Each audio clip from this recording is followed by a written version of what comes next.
Namandav, Namandav, Namandav, Namandav, Namandav, Namandav, Namandav.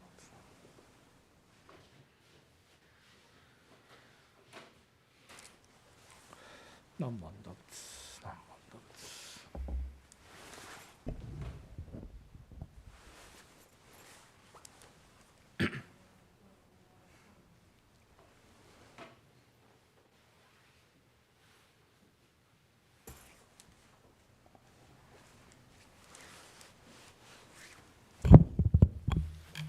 Good morning. Welcome to our hybrid virtual in-person service. My name is Tara, and I use she, her pronouns. I would like to thank you for attending this morning's Dharma Family Service and Interfaith panel. We'll begin this service with a moment of quiet sitting. Reverend Kuwahara will strike the bell, and we will sit for 1 or 2 minutes to quiet our minds and prepare to hear the Dharma.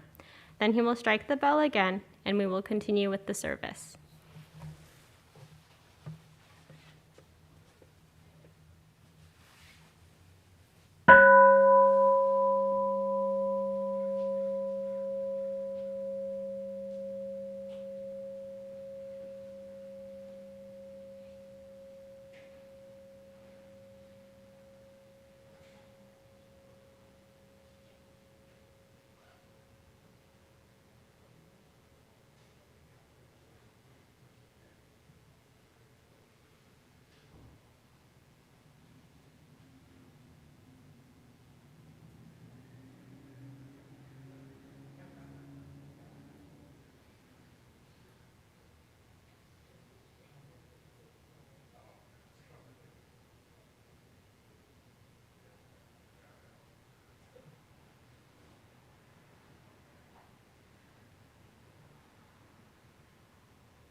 Namo Amida Butsu, Namo Amida Butsu, Namo Amida Butsu, Namandav, Namandav, Namandav.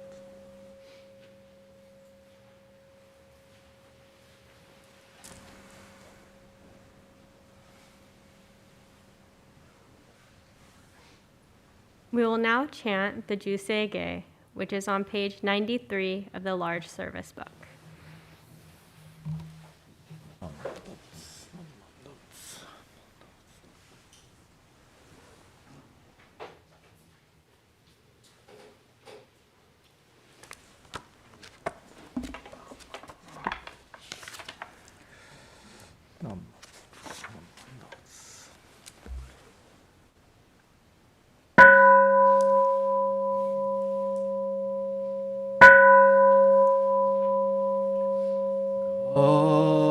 Agon Chosei ga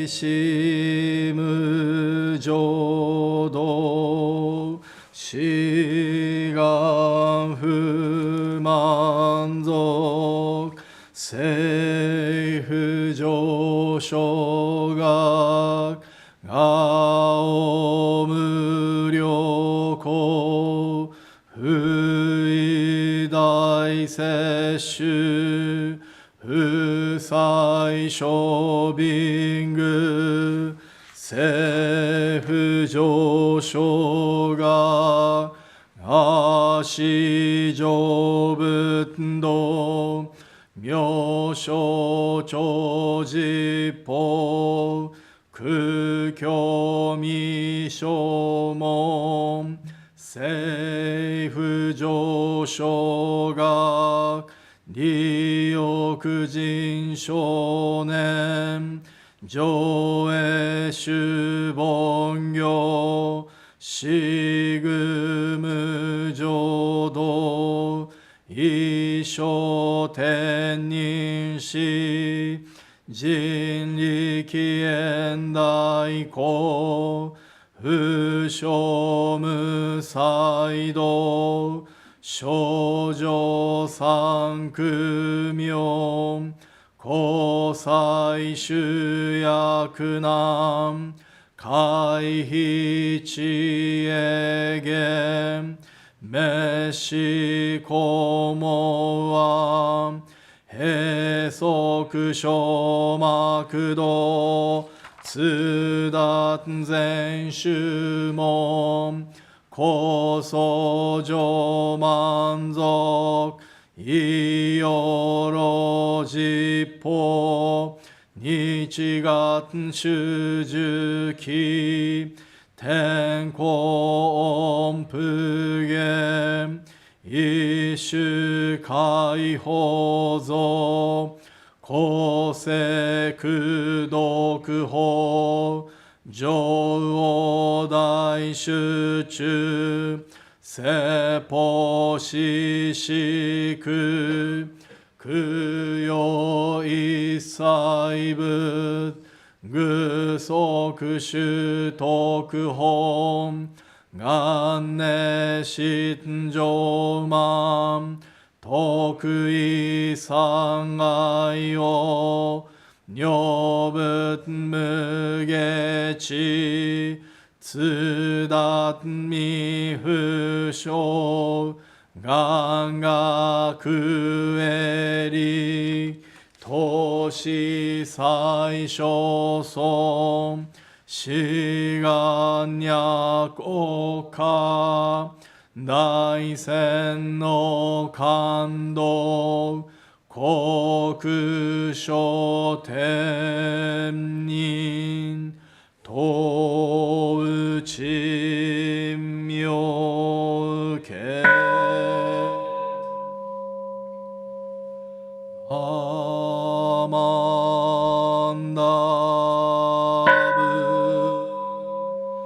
アマンダブナマンダブナマンダブナマンダブナマンダブ安にしくどく平等性祭道本も大心往生安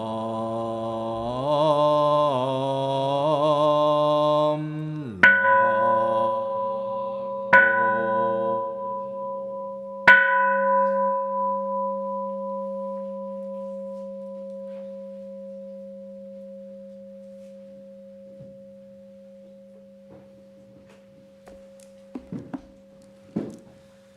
ナマンダーブツナマンダーブツナマンダーブツナマンダーブツナマンダーブツナマンダーブツナマンダーブツナマンダー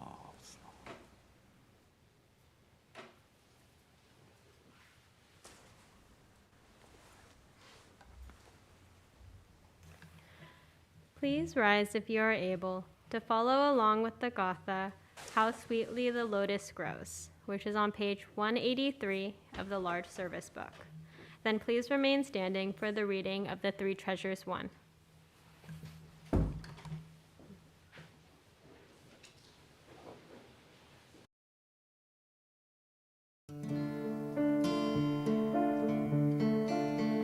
How sweetly the lotus grows in the litter of the wayside. How sweetly the lotus grows in the litter of the wayside.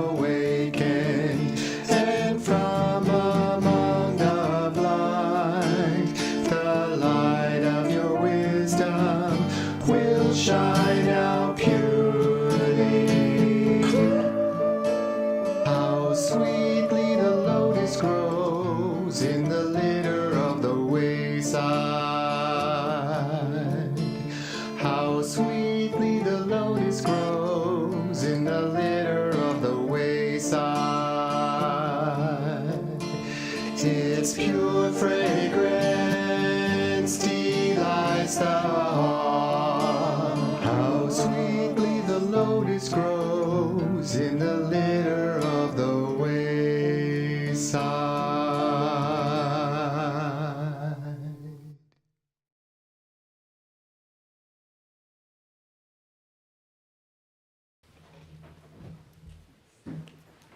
Please join me in reciting the Three Treasures 1 on page 8 of the Large Service Book.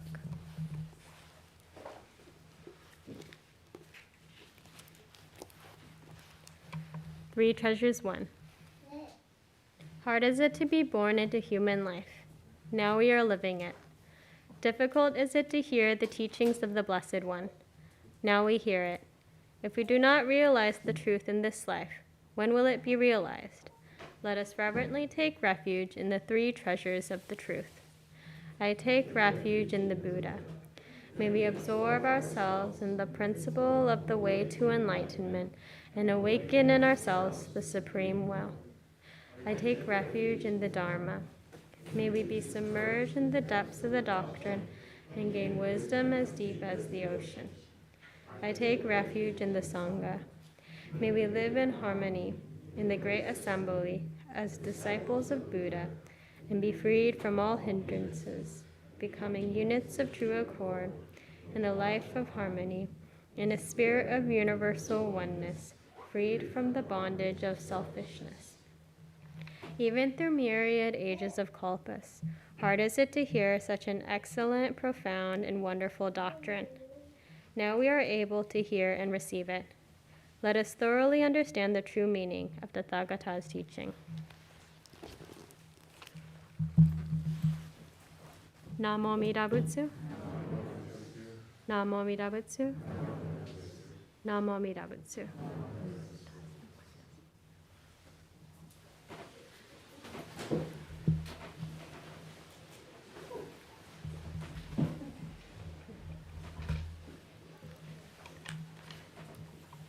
Thank you, everyone. So now we would like to welcome the following new guests. You're welcome to stand if you're able or wave so we can recognize you. So, Alex.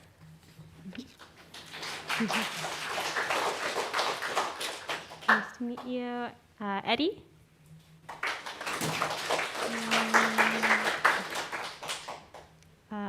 Yasaman.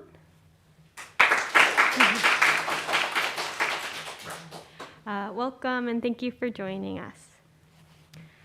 So now I will read the announcements that have been submitted.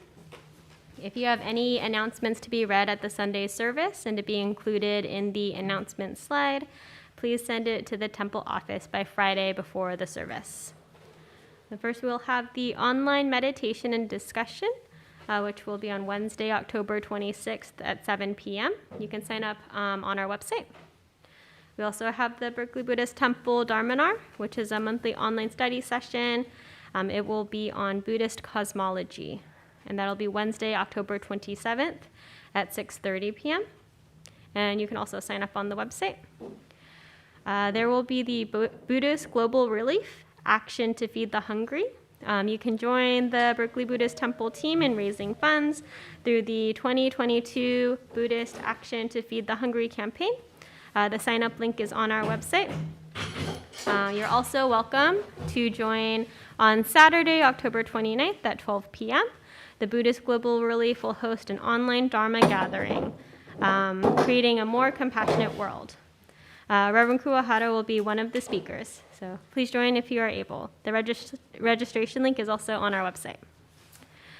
The award-winning documentary film, Before They Take Us Away, will screen on Sunday, October 30th at 2 p.m. and 5 p.m. at the East Bay Media Center in Berkeley. Several Berkeley Buddhist Temple members have helped to make this documentary possible, so please come support them. The details are also included in the weekly email blast. All right, so thank you all for joining. I'm going to be passing the chairperson duties to Reverend Kuwahara now.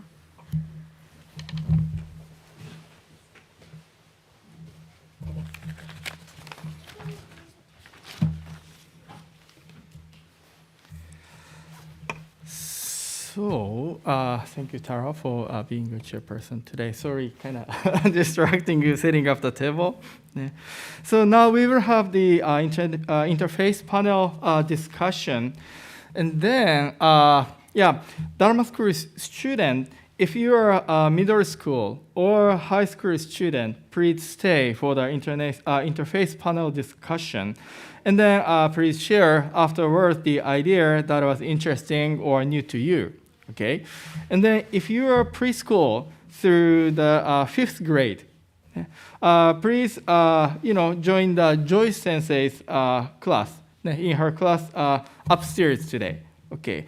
And then because of the table setup, so we have no oshoko. So you can just dismiss the hondo, and then please go to the Joy Sensei's Dharma school class, okay? はい、ありがとうございます。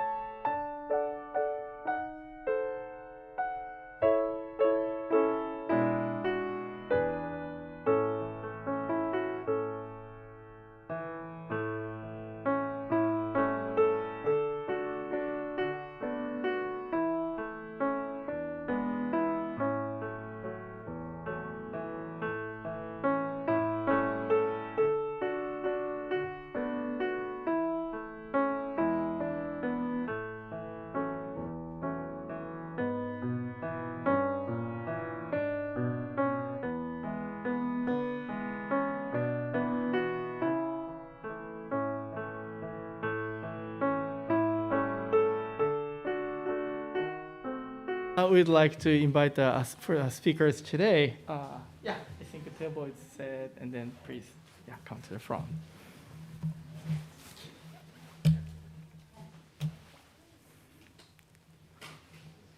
So maybe Arena, you go here, and then or we will go to the center.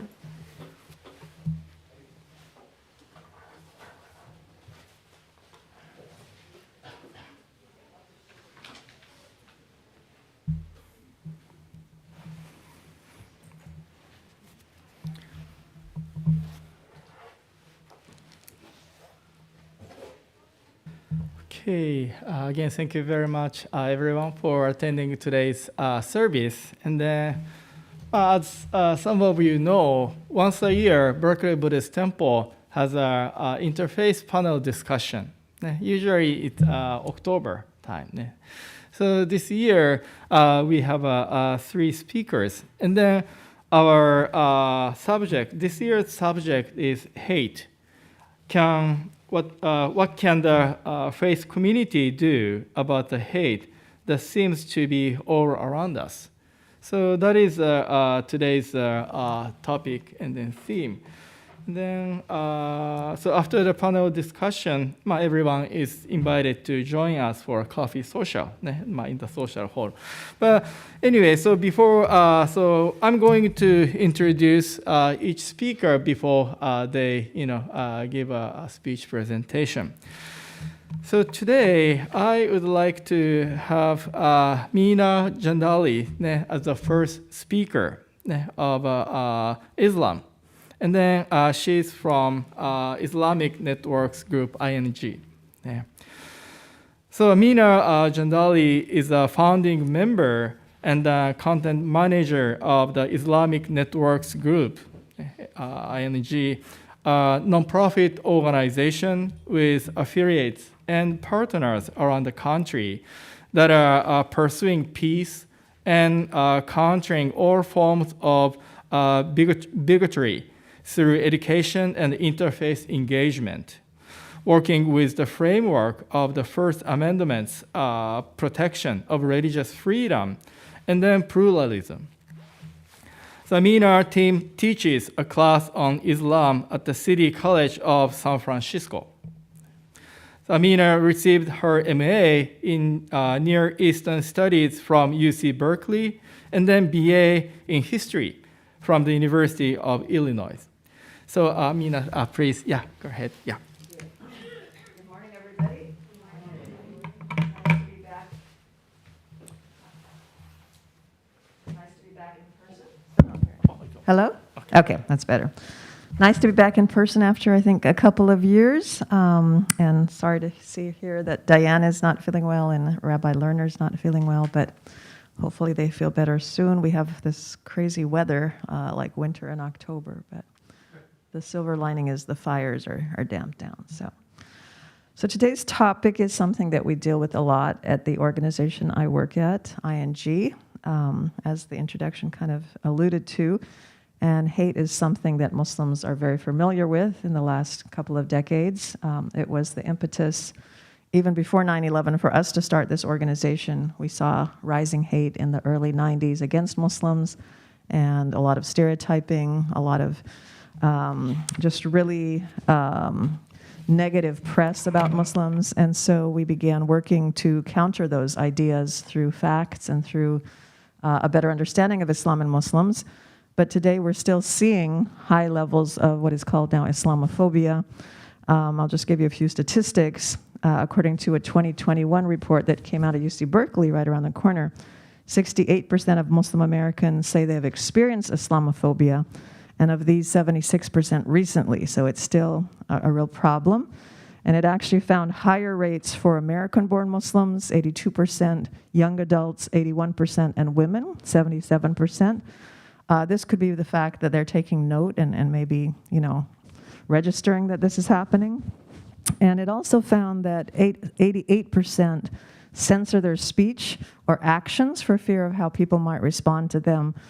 And this could be, for instance, when I get on an airplane, I don't speak Arabic. I don't take Arabic books with me or books that have an obvious Islamic title because I don't want people to be afraid.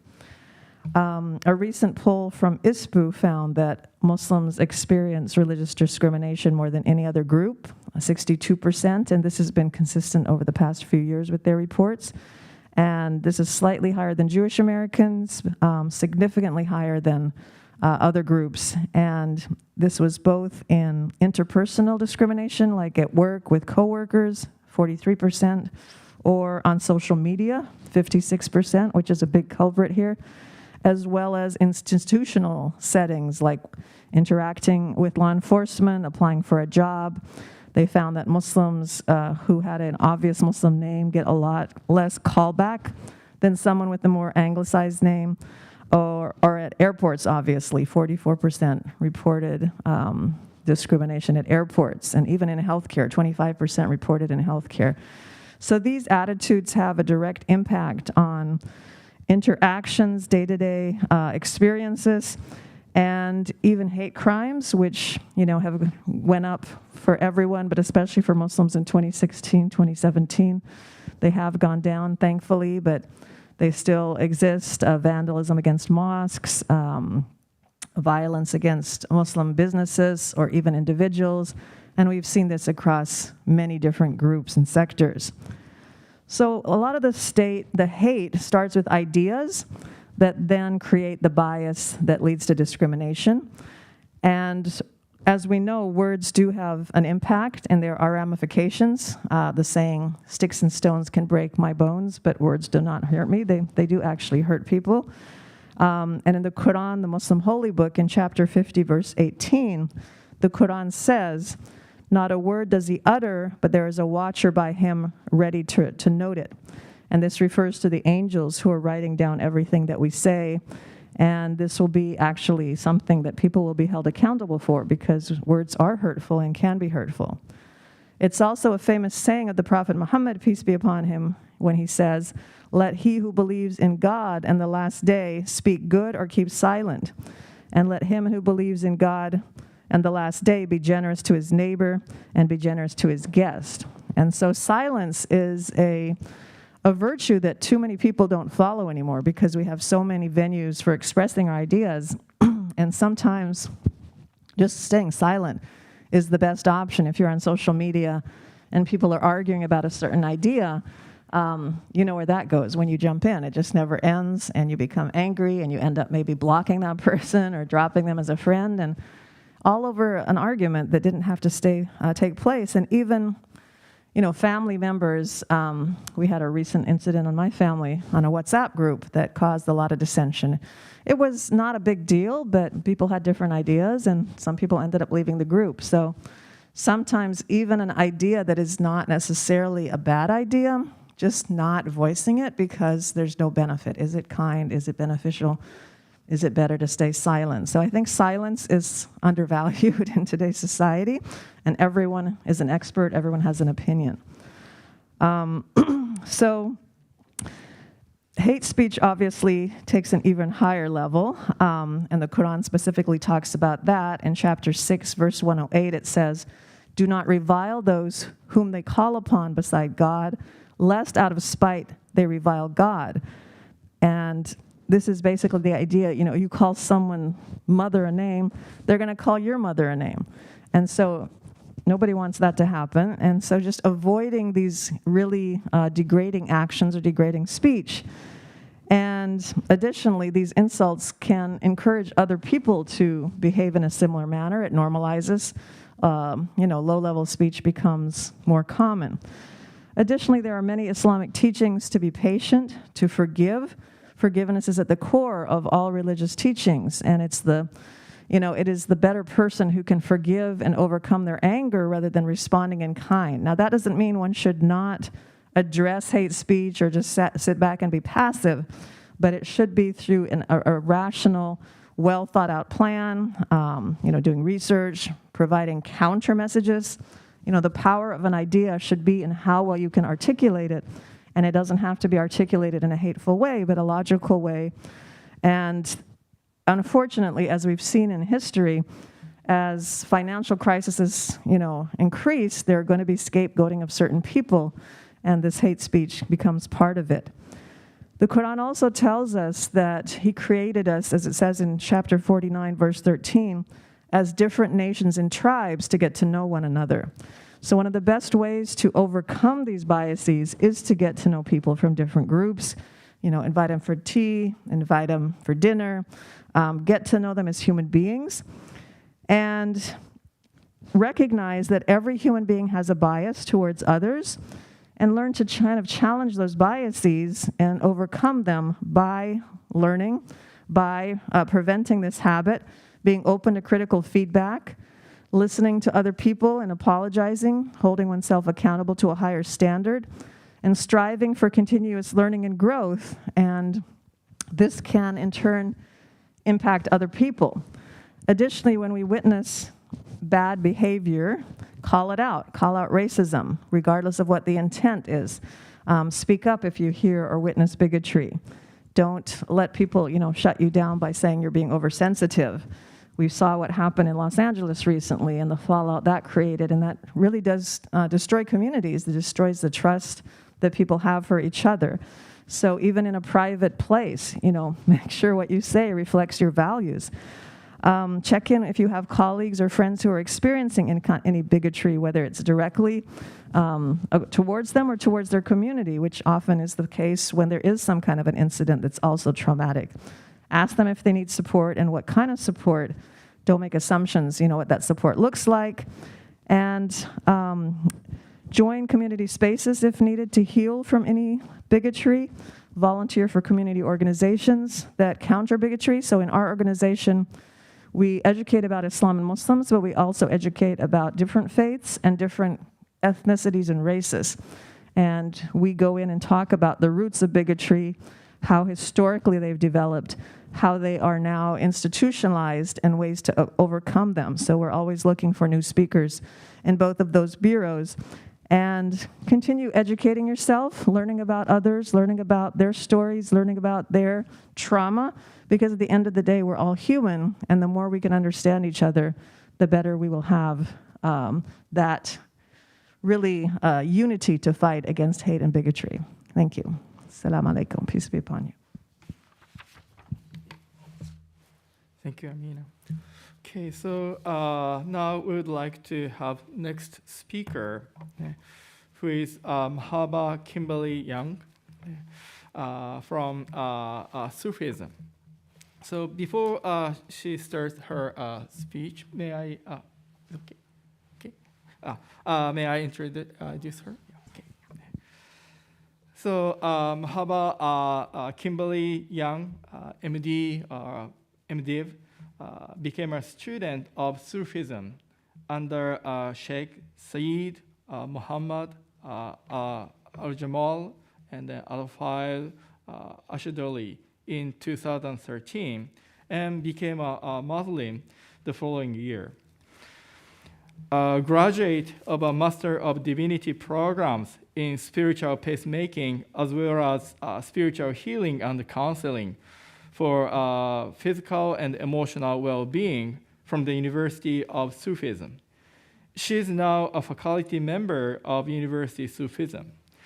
She's completed several additional trainings in meditation, restorative justice, and nonviolent communication. As an experienced mediator, she enjoys working with couples and groups to support healing and deepening relationships. A full-time practicing family physician, she specialized in outpatient women health and prenatal care. She also loves to perform hijama and Sufi spiritual healing. So Kimberly, so please, start your presentation. Thank you. I took off my mask so you could all see my face, because it's much easier to understand each other when we can see each other's faces. So I begin in the name of the universally merciful, the infinitely compassionate one. And I send greetings of peace to all of the prophets and the messengers and the holy ones who have come throughout the ages to guide and teach us. And I also send greetings of peace to all of your hearts, my brothers and sisters. And I thank you so much for your presence and your willingness to be open to hear other new ideas, perhaps. So thank you. And it is my belief that there's no mistake about us all being here together, and that we each have something for each other. So I invite all of us to open the ears and eyes of our heart, to open our heart to hear what is the message for you today. What is that message that will take seed and lead to something new for you, something deeper? So the question, what can we do about the hate that seems to be all around us? I want to start with a phrase of the wisdom that was revealed to the heart of Prophet Muhammad, peace and blessings upon him, in the recitation, which is that good and evil are not equal. Repel evil with what is better, and you will see that the one that you had enmity with becomes as if he were a devoted friend. So rather than focusing on hate, I want to focus on what I believe is its remedy, which is love. And really ask the question, how can we increase ourselves to be a vessel of love? Both to ourselves, within ourselves, to our family members, to our loved ones, to our community and our world. And I invite all of us to set our intention to allow ourselves to be used more and more as a vessel of love, and to ask for help from our faith and from each other to get rid of whatever might be in the way of being that vessel of love. So some ideas on the how that might happen. I have a colleague in the University of Sufism who's done research that shows that gathering together in prayer is one of the most powerful ways, is statistically significantly been shown to increase peace in communities. And it takes about 100 people gathering together in prayer and worship to have that effect. So even as you're beginning, as we're doing here, not all physically together, but thinking about ways to create a forum where 100 or more people could come together to pray in whatever form or manner they pray. But that's a step. And when people are together connecting to the unity that is among, between, and enveloping us all, connecting to the oneness of all that is, seeing no separation, that opens our hearts to love.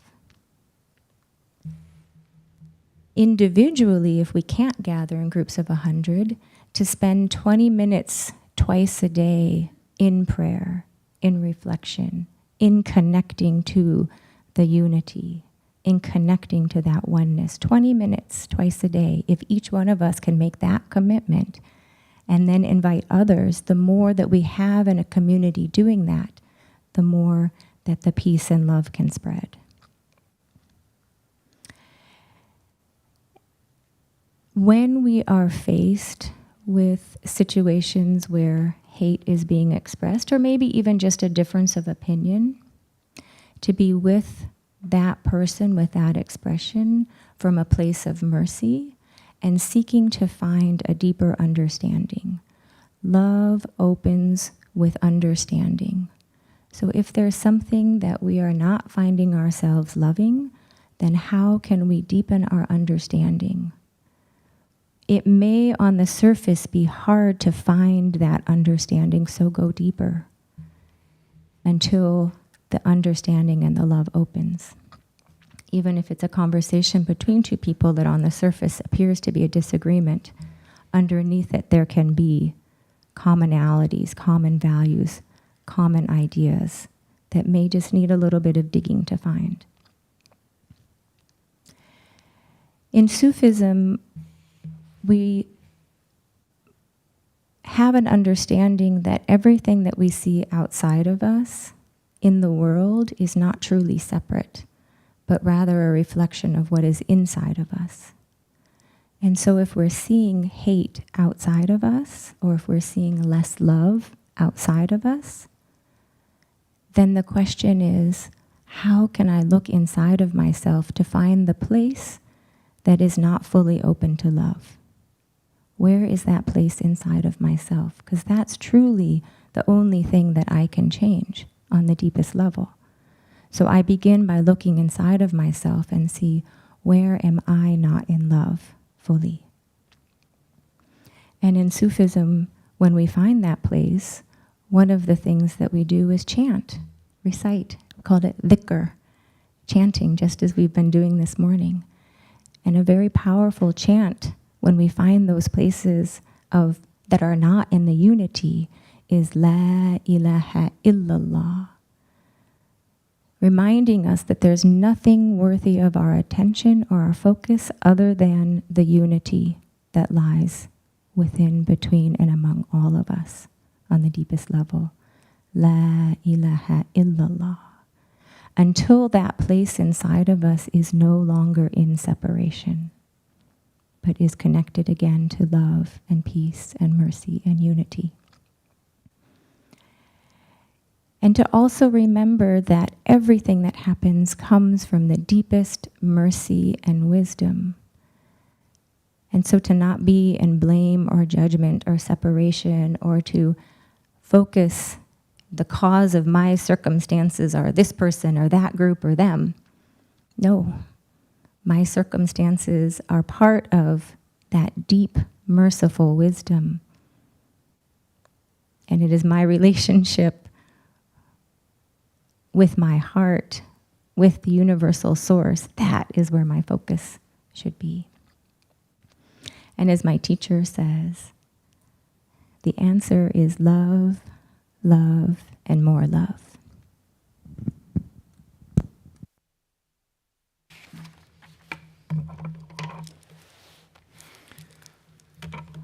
Thank you, Mahabar Kimberly Young. So now we'd like to have the third speaker of Buddhism or Jodo Shinshu Buddhism from the Berkeley Buddhist Temple. So Tara, the next speaker is Tara Umemoto, and is currently a minister's assistant at the Berkeley Buddhist Temple. She's part of the community outreach and the Buddhist living in equality and non-discrimination, which we call BLEND committee, and has been attending the Berkeley Buddhist Temple for 11 years.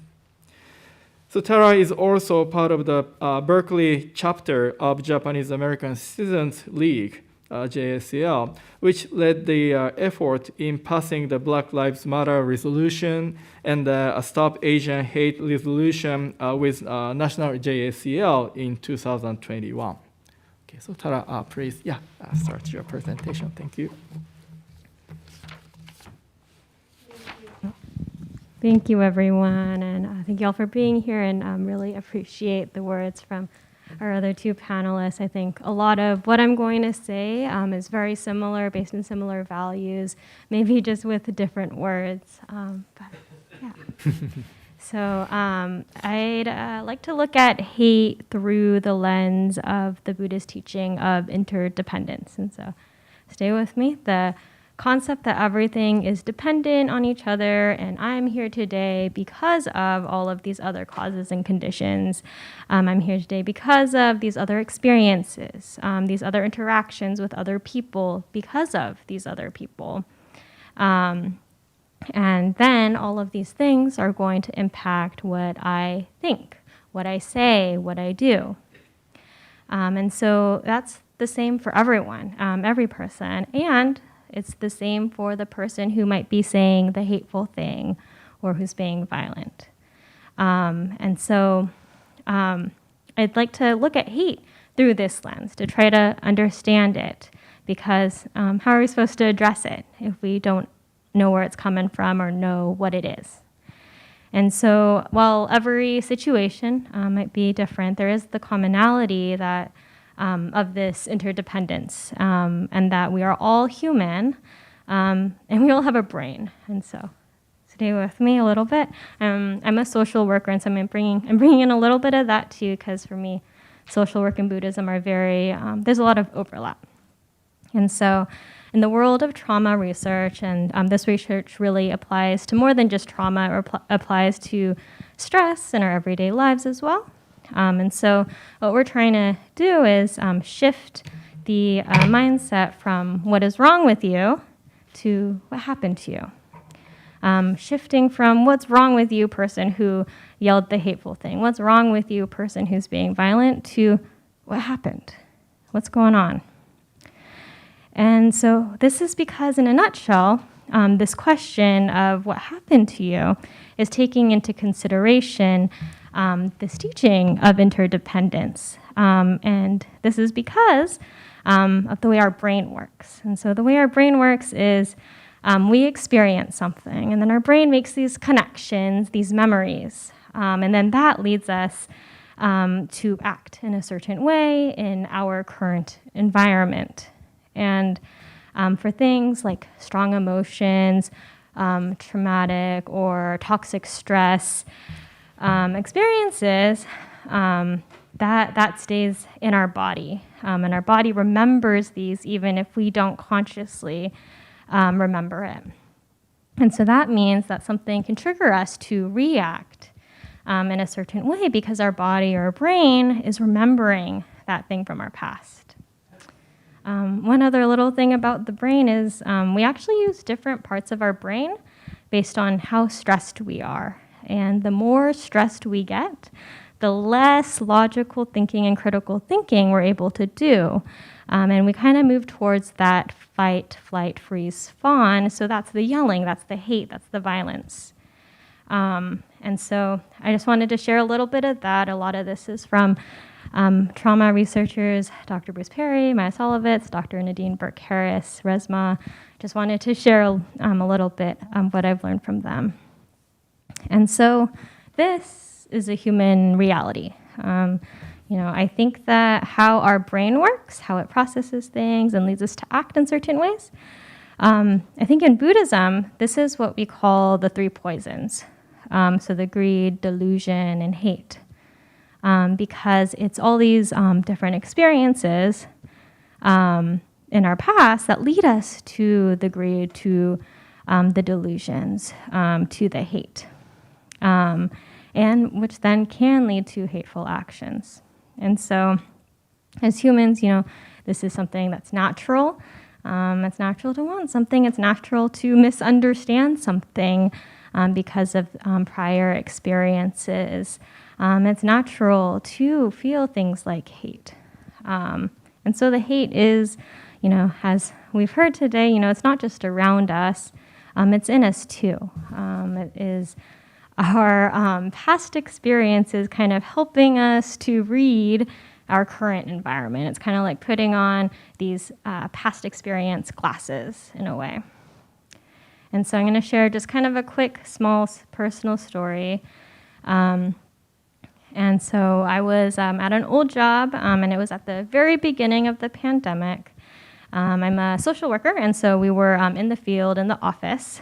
And so if anyone remembers, at first, people were saying, oh, we're not supposed to wear masks.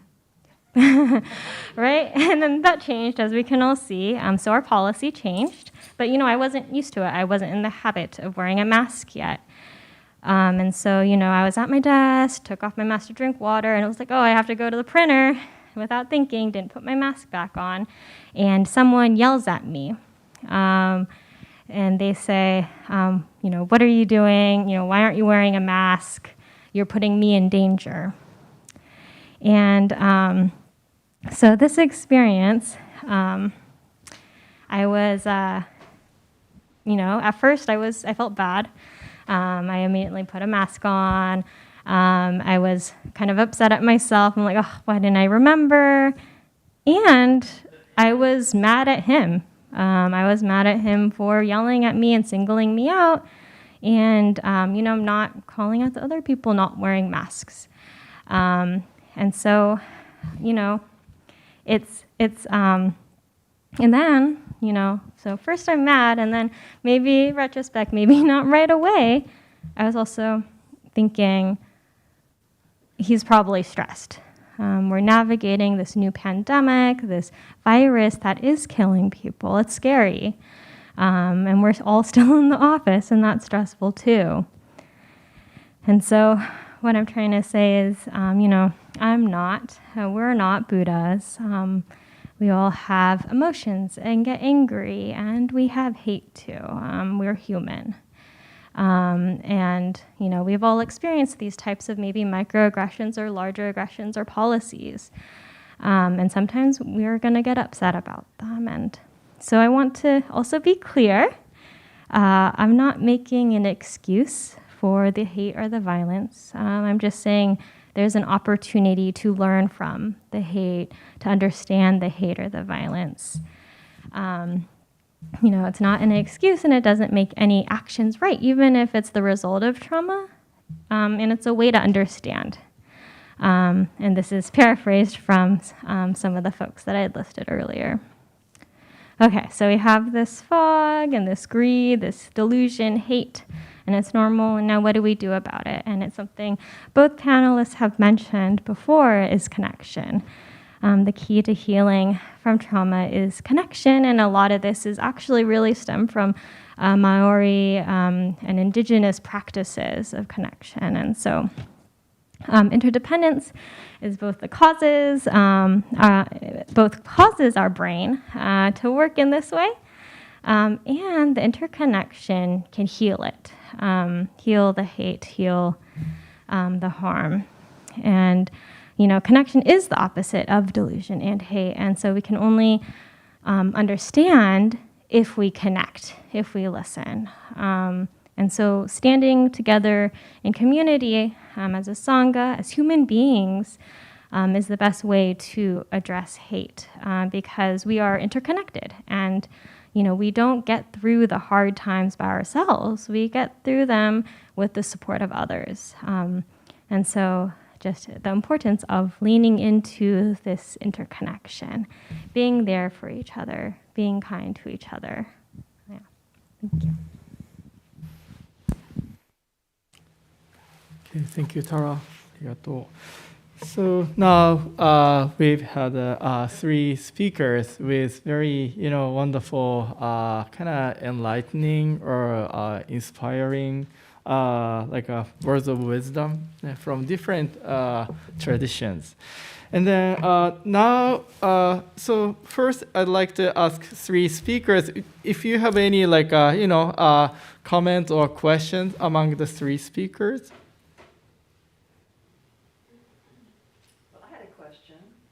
So, a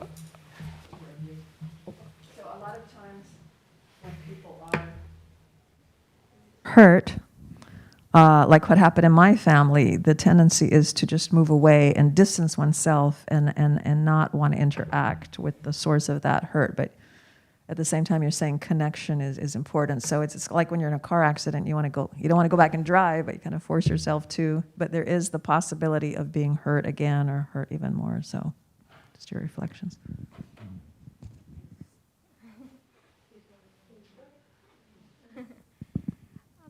Yeah, I think it's also not easy.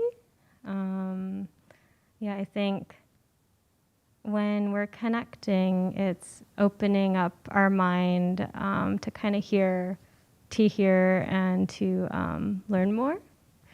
And so I think, there are definitely times like self-care is important. And if there's a toxic environment, there are times, when we do need to leave.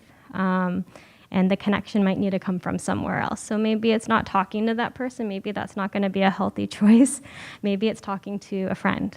Maybe it's just acknowledging, okay, they're probably going through a hard time. And it's not necessarily, I think, going straight to the person who's doing the harm.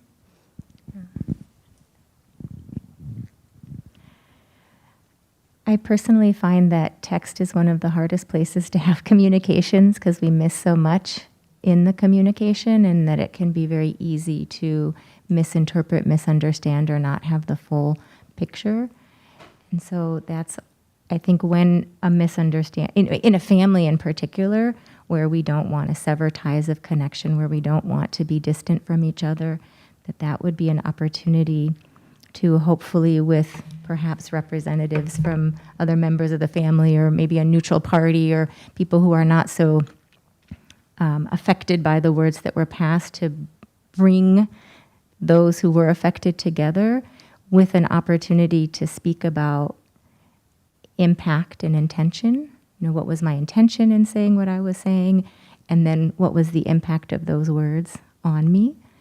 And with the intention, hopefully, of reconnecting the hearts, of reestablishing the bonds of family. Because ultimately, we're family, right? And we don't want to have these things get in the way of our relationships, which they often do. But to let that fester, I wouldn't want to do. I'd want to aim for reconciliation.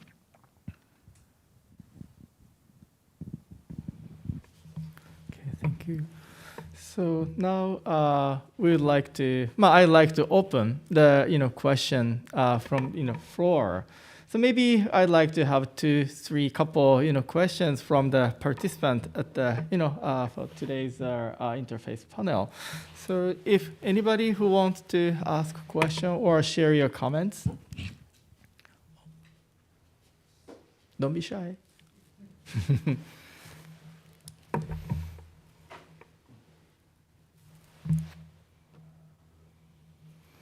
Well, we could also receive the questions on the YouTube chat too. We have about 20 people watching this YouTube live on YouTube channel. So maybe, you could also post your comment or question too. Yes, Umemoto-san, 後ろ. Hello.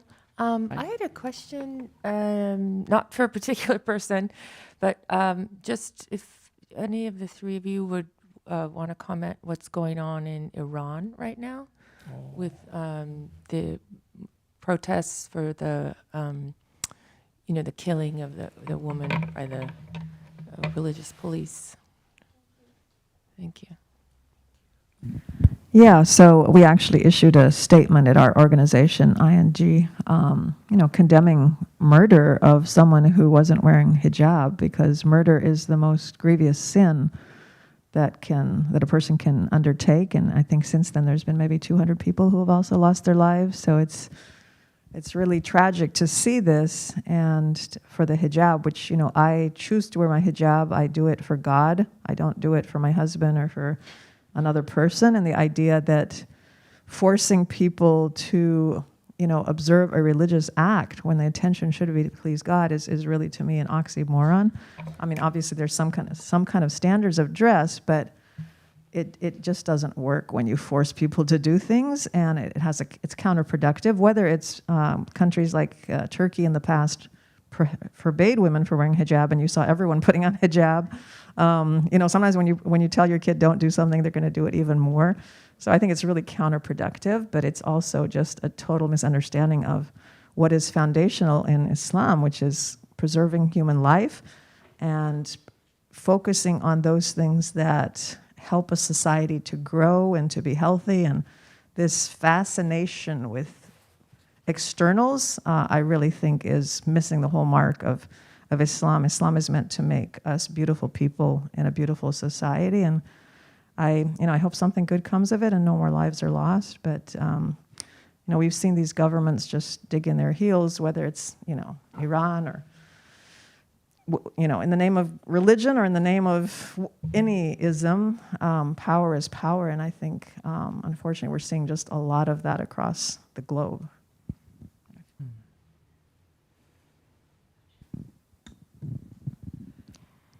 I would just add a couple of things that the revelations to the heart of Prophet Muhammad, peace and blessings upon him, instructed that there's no compulsion in religion. And we say that Sufism is a path of attraction, it's a path of the heart, and that Islam is peace that comes through willing self-surrender to divine wisdom and instruction. And so those actions come from, step by step, from the heart opening, from wisdom taking root, from knowledge, from love. And everyone's journey is at their own pace. And so to force things upon somebody, and I can cite examples in this country where things are being forced upon people in the name of religion. And there's no compulsion. It's one's own path, one's heart's own path, one's journey. So I regret, it makes me sad what's happening. And it also, I understand that people are saying, no, I don't want to be forced to do it. In general, when is a human being going to say, yes, I want to do everything you're forcing me to do, right? That's just not how human beings are. So when we talk about freedom, it's important to be able to have freedom, like fortunately as we have in this country, freedom to express ourselves and our religion. So I thank goodness that we're in a country where we have that privilege. Thank you. So we got one question on the chat on YouTube, and then which is kind of specifically to Buddhism. So Tara, I will share the question with you. So what is the Buddhist way in reaction to hate or ill action in public? What is the Buddhist way in reaction to hate or ill actions in public? I'm learning. Should we walk away?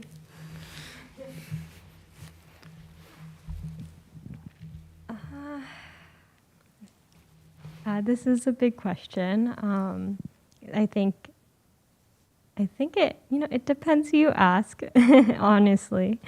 I think if you ask different senses, different reverends, you're going to get a different answer. But I think, I'm going to speak from my own experiences. I think it depends on the situation. I think it's important to, sorry, I'm getting into the social work mindset as well, but it's important to be safe. And so if you feel safe to step in. I think the big thing is coming at the situation from a place of curiosity and compassion, because curiosity allows us to learn, and compassion allows us to be open and understand. And so, there are times when it's important, I think, to get involved, because, if we're seeing something that's counter to our values, naturally we're going to want to jump in. And there are times when, it might not be safe for us or those around us or for the other people to get involved as well. So I don't know if that quite answers your question, but yeah, I guess listen to your values and listen to your insides of telling you if it's safe or not, and from there, just using compassion. Thank you, Tara. So we've got two more questions on the chat, and I would like to share those two questions at one time. So the first question is, what is the panel's opinions that the ultimate goal is for each of us to speak to each other with heart speaking to heart, heart speaking to heart, where no words are? Is that correct? Yeah. So I will repeat. What is the panel's opinions that the ultimate goal is for each of us to speak to each other with heart speaking to heart, where no words are? And then another question is, so my country is involved in the Ukraine war. Even if we are not shooting, what should we do about it? So a little bit, different sort of questions from to audience on the YouTube. So if you have any ideas or response, yeah, please.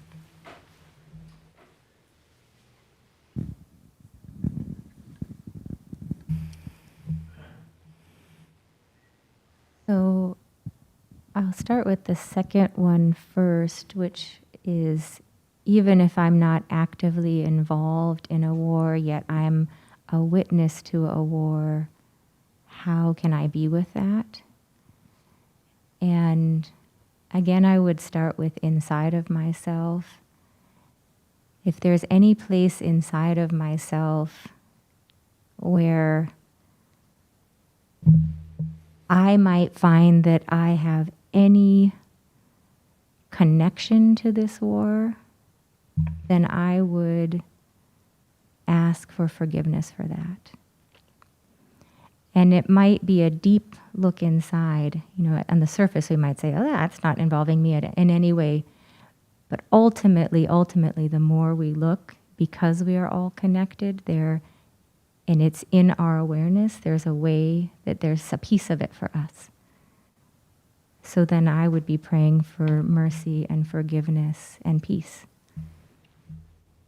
And I love, in the first question, it's speaking to that unity between all of us, the connection that our hearts have with each other that is so deep and silent and unspoken because we are all from one. That recognition of that place inside of ourselves that witnesses it within someone else. And I think that actually that recognition is what helps us to cut underneath the hate. Because the hate may be, like the currents on the top of the ocean, the waves on the top of the ocean, but underneath it, that same spark of divinity in them and as me is can recognize each other and can be with each other in love and peace and mercy. And that can cut through so much.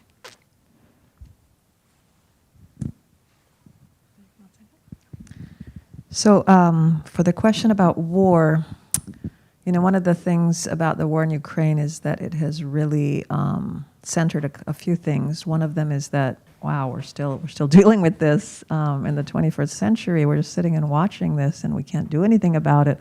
And the UN can't even do anything about it. And Russia is on the Security Council of the UN.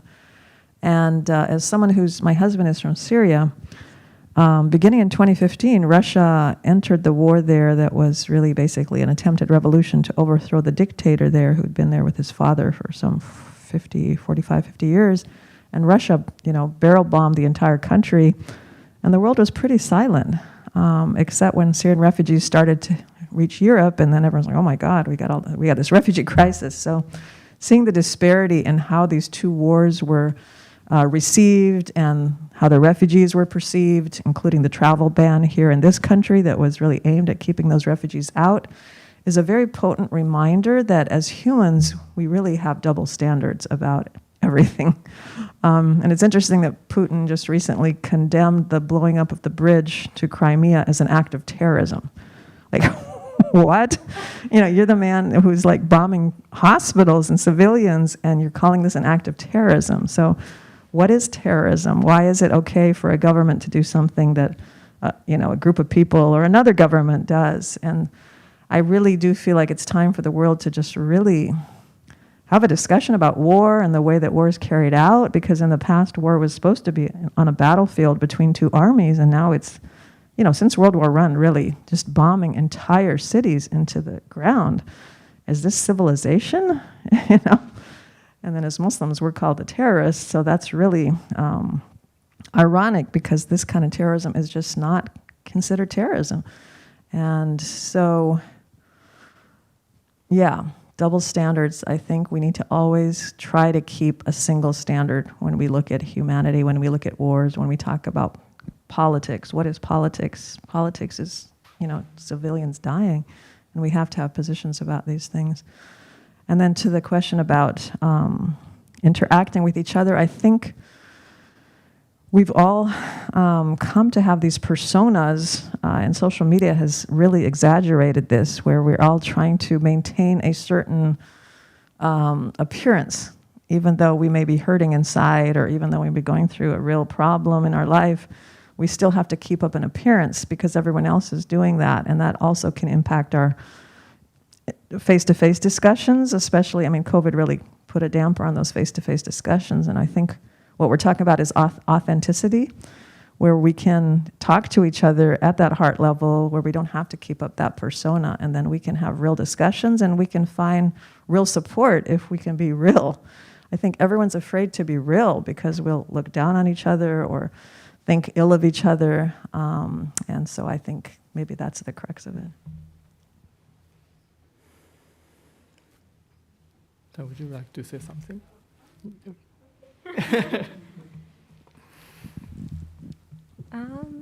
Yeah, I think, I agree with a lot of what's been said, and I guess to add a little bit, I guess maybe focusing on here where we are now, when there's wars and things going on outside of our control, what can we control is kind of ourselves and what we're doing here. And so I think, looking inside ourselves, doing our own self-reflection and own education on what's going on, and then also reminding ourselves, that it's different. It's I'm Japanese, but I'm not in Japan, for example, and so same thing with any other situation that's going on. Is the people here, we're not all the same, but we are connected, and we are connected. And so I think trying to understand, trying to be here and understand that,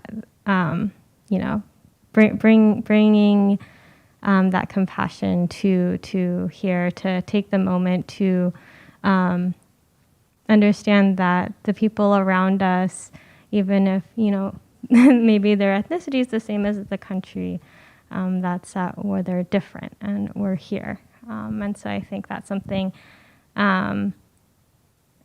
important to think about. And then I guess to the the question around kind of the connection, I think the main thing is listening, taking the time to listen, not just hear and finding those similarities, finding those connections. Because yeah, we're all our different people, and then we're also all human, and we also have other points of connection, and finding those as well, and celebrating our differences too.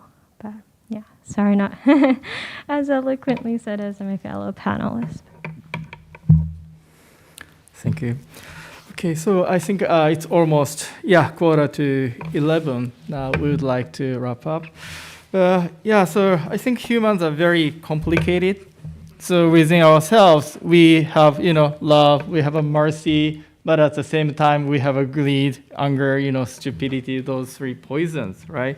So because of those things within ourselves, we have so many issues today.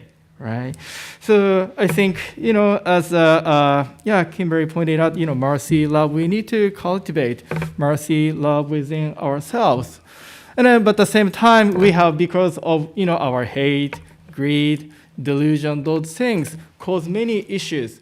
So that time maybe we say something. As Amina pointed out, silence is not the action. Sometimes we take action, say something to make a change. But at the same time, we also need to have a kind of courage to humbly, honestly look into ourselves, right? So when we say, you are wrong, right? So this is the one finger pointing somebody, but the three fingers pointing myself too. So this is the kind of lesson I learned from one of the Dharma school students, right? So maybe it's very important to, take action, try to change this world, but at the same time, we should also be humble to look into ourselves. And then that's how, we try to balance, right? So outwardly, we try to change, improve this world, and then at the same time, humbly, honestly look into ourselves. This kind of balance, I believe, leading us to more harmonious, peaceful community, right? So today the title is, what can the faith community do about the hate? So I think, of course, as a organization community, we encourage people to take action. But the more religiously, spiritually, those words of wisdom leading us to a deeper reflection. And then when we look into ourselves and then acknowledge what we have, then I think those kind of inner reflection, outwardly taking action. That's how, we can, change, improve this world. So again, thank you very much for attending today's interfaith panel discussion. So I'd like to, clap hands for the wonderful speakers today. ありがとうございました。So now I would like to say thank you to other people who have made today's service possible. First, Tara for being a chairperson before I switch, take over the microphone. Thank you very much, Tara. And then thank you, Bradley, Myron, and then Romeo for helping today's live streaming service. Thank you very much. ありがとうございます。And then Ryan and Tony for monitoring the chat room on our YouTube channel. ありがとうございました。Thank you. And then thank you, Emiko-san, and then BBT Music Committee for the beautiful Gasa music today. Thank you very much. And then October Toban, like a monthly group for preparing the refreshment for after the service. Thank you very much. So this concludes today's service. So thank you everyone for joining today's service in person and then virtually. See you next week. ありがとうございました. Thank you very much.